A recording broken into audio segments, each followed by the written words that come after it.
Hello दोस्तों, MS classes में आप सबका स्वागत है।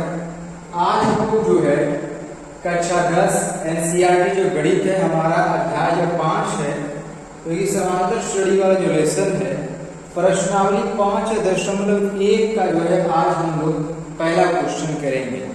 पहले क्वेश्चन में लगभग आपको 4 पार्ट मिलेंगे, जिसमें से हमने अभी फिलहाल पहला पार्ट इसको लिया हुआ है। देखिएगा पहला पार्ट। और क्वेश्चन में सबसे बड़ी बात यह कि क्वेश्चन क्या कह रहा है उसको अकॉर्डिंग हम लोग क्वेश्चन को सॉल्व करना है। तो आशा करते हैं कि आप लोग को वॉइस वगैरह पूरी तरीके से क्लियर हो जा रही होगी। अगर जो है डाउट है तो जरा एक बार आप लोग कमेंट कर दीजिएगा। तो यहाँ पर देखिएगा सबसे पहले क्वेश्चन में लिखा है कि निम्नलिखित स्थितियों में से किन स्थितियों में संबंध संख्याओं की सूची एपी है और क्यों। यानी इस तरीके से जो 4 क्वेश्चन दिए गए हैं उनमें से कौन समांतर श्रेणी है और क्यों है, ये चीज क्वेश्चन के अंदर पूछा गया है। इस समांतर श्रेणी है तो क्यों है, ये रीजन पूछा गया। समांतर श्रेणी होगा भी नहीं होगा, इसको पूरा हम लोग सॉल्व करके डिटेल के साथ बताएंगे। तो यहाँ पर देखिएगा क्वेश्चन क्या कह रहा है। क्वेश्चन में लिखा है कि प्रत्येक किलोमीटर के बाद का टैक्सी का किराया, यानी हर 1 किलोमीटर के बाद का जो टैक्सी का किराया है वो क्या है, जबकि प्रथम किलोमीटर के लिए किराया 15 रुपये, यानी पहले 1 किलोमीटर का जो किराया हमारा है वो कितना है, वो 15 रुपया है। फिर उसके बाद क्या है, जो उसके अलावा अगर 1 किलोमीटर और चलेगा, यानी पहले वाले किलोमीटर का 15 रुपया और फिर उसके बाद 1 किलोमीटर चलेगा तो उसका 8 रुपया लगेगा। मतलब ये है, इसका सीधा सीधा मतलब स्पष्ट रूप से एक तरीके से कर लिया जाए। ये है, मान लीजिए कि यहाँ पर देखो इस तरीके से यहाँ से यहाँ तक हमारा 1 किलोमीटर, फिर 1 किलोमीटर, फिर 1 किलोमीटर, फिर इस तरीके से आगे की तरफ जा रहा है। यानी यहाँ से जब यहाँ तक आएगा तो ये 15 रुपया देगा। अब फिर यहाँ से यहाँ तक जाएगा तो यहाँ से तक केवल इसको 8 रुपया और देना होगा। यानी यहाँ से यहाँ ये नहीं कि कोई दूसरा व्यक्ति यहाँ से छोड़ रहा तो उसको भी 8 रुपये नहीं, यहाँ से यहाँ तक अब यही व्यक्ति 1 किलोमीटर और चलना चाहता है तो इसमें और 8 रुपया जोड़ देगा। फिर ये और आगे चलना चाहता है फिर 8 और जोड़ देगा, फिर 8 और जोड़ देगा। इस तरीके से जो है ये वाला क्वेश्चन हमारा है। तो सबसे पहले इसी को हम लोग हल करना है। तो इसको हम लोग मान करके हल करेंगे। सबसे पहले क्या लिखेंगे, प्रथम किलोमीटर का जो किराया है वो कितना है, यानी प्रथम 1 किलोमीटर का किराया। देखो यहाँ पर 1 किलोमीटर का जो हमारा किराया हो जाएगा,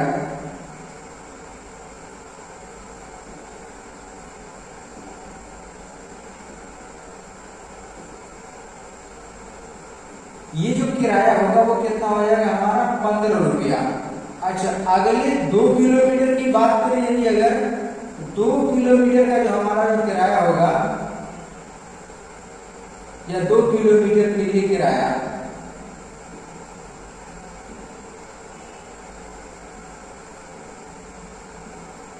तो ये कितना हो जाएगा हमारा 15 प्लस आप 8 रुपया जोड़ना है। अगले जो है 1 किलोमीटर पर कितना बढ़ रहा है, 8 रुपया बढ़ रहा है। क्वेश्चन में ऐसा कहा कि 8 रुपया बढ़ा करके जोड़ना है, तो 15 प्लस हमारा हो जाएगा 8, कितना हो जाएगा हमारा 23 हो जाएगा।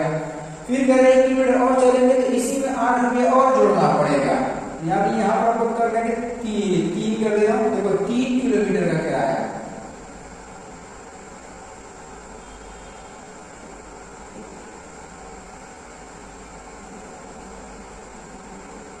तीन किलोमीटर के लिए किराया करेंगे तो हम 23 में जो है 8 जोड़ देंगे। कितना हो जाएगा हमारा 23 और 8 जोड़ लीजिए आप लोग, 23 8 आपको हो जाएगा 31 हो जाएगा। फिर इसी तरीके से यहाँ पर 4 किलोमीटर का जो हमारा किराया हो जाएगा,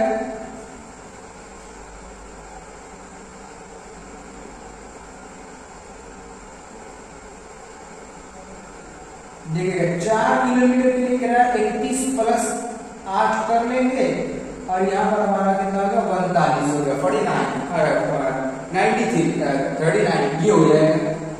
अब यहाँ से इससे हम लोग पहले एक श्रेणी बना लेते हैं। देखो यहाँ से एक यदि अगर श्रेणी बना लिया जाए तो हम लोग को मिल जाएगा कितना 15 23, 31, यहाँ पर 42, इस तरीके से बनता चला जाएगा। 5 किलोमीटर का लेंगे ऐसे बनता चला जाएगा।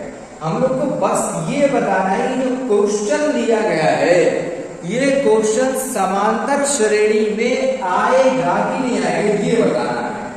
अच्छा, इस तरीके से जब हम श्रेणी बना लिए तो इसमें हमारा ये क्या रहेगा, प्रथम पद, द्वितीय पद, तृतीय पद, चतुर्थ पद, यानी पहला, दूसरा, तीसरा, चौथा। इसमें हम लोग क्या करेंगे, D1 निकाल लेते हैं। तो D1 का मान हमारा कितना हो जाएगा, A2 माइनस A1, यानी एक तरीके से ये कह लिया जाए कि D1 निकालने के लिए हम लोग क्या करेंगे, 23 में से 15 को माइनस कर देंगे, कितना हो जाएगा, 23 में से 15 घटाइए जरा, तो आप लोग को 8 मिल जाएगा। जरा D2 निकालिए, तो D2 हम लोग यहाँ पर देखो 31 माइनस 23, ये भी 8 आ जाएगा। D3 निकाल लीजिए, यहाँ पे कितना आएगा, 39 माइनस 31, ये भी आपका 8 आ जाएगा। इस तरीके से हर कंडीशन में हमारा क्या आ रहा है, 8 आ रहा है। तो यहाँ पर हम लोग ये देख रहे हैं कि जो D1, D2 और जो D3 है हर कंडीशन में बराबर आ रहा है, यानी कि D1 बराबर D2 बराबर D3, तीनों बराबर हो जा रहा है। तो जब तीनों बराबर हो जा रहा है तो हमारा जो श्रेणी दी है वो दिया गया, यानी जो प्राप्त श्रेणी होगी, यानी दिया गया क्वेश्चन के अंदर जो जिससे श्रेणी बन रही है वो क्या हो जाएगा, समांतर श्रेणी में हो जाएगा। तो यहाँ पर हम लोग ये लिख सकते हैं कि जो क्रमागत पदों का जो अंतर है वो समान है।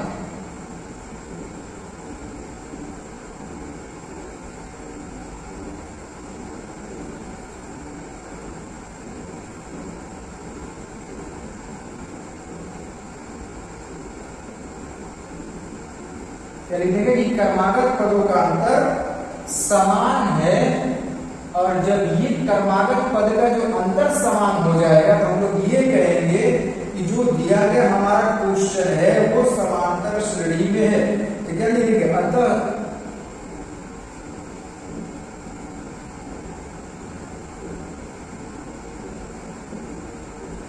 संख्याओं की सूची, देखो क्वेश्चन में लिखा है संख्याओं की सूची के लिए, ठीक है ना, संख्याओं की सूची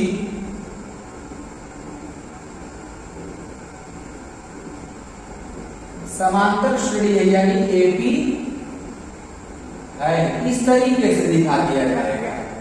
अच्छा, यहाँ पर आप लोग को एक चीज और ध्यान से देखिएगा, जैसा कि क्वेश्चन ये है कि हर 1 किलोमीटर पर 8 रुपया पड़ रहा है। अब जरा ये बताइए कि सभी 1 किलोमीटर पर यदि अगर 8 रुपया बढ़ेगा तो क्वेश्चन तो समांतर श्रेणी के अंदर हो ही जाएगा, यानी बराबर रेट से आगे जैसे जैसे आगे जा रहे हैं उसकी जो वैल्यू हो रही है, जो बढ़ रहा है वो लगातार 8 रुपया बढ़ रहा है। हर 1 किलोमीटर जैसे जाएंगे फिर 8 रुपया, फिर 1 किलोमीटर जाएंगे 8 रुपया, फिर अगले 1 किलोमीटर जाएंगे फिर से 8 रुपया बढ़ रहा है, यानी हर कंडीशन में 8 रुपया ही केवल बढ़ रहा है। तो क्वेश्चन को पढ़ते समय ऐसे भी लग रहा है कि हमारा समांतर श्रेणी में है। हमने पूरा सॉल्व करके दिखा दिया, इस कंडीशन में भी हमारा दिया गया क्वेश्चन समांतर श्रेणी के अंदर क्या हो रहा है, प्राप्त हो रहा है। उम्मीद करता हूं कि ये जो अभी मैंने बताया आप लोगों को दिया गया क्वेश्चन जो मैंने बताया ये आपको क्या है पूरी तरीके से क्लियर हो जाएगा। ये इसका पहला पार्ट है। अब इसके बाद जो हम लोग इसके आगे वाले पार्ट को भी करेंगे, बारी बारी सभी पार्ट इसमें हम लोग कर लेंगे। चलिए, अब उम्मीद करता हूँ ये वाले क्वेश्चन में आपको कहीं डाउट नहीं रहा होगा, कि अच्छी तरीके से समझ में आ गया होगा। अब हम लोग जो है इसके नेक्स्ट पार्ट की तरफ जो है अब इसके अगले लेक्चर में हम लोग उस पर चर्चा करेंगे।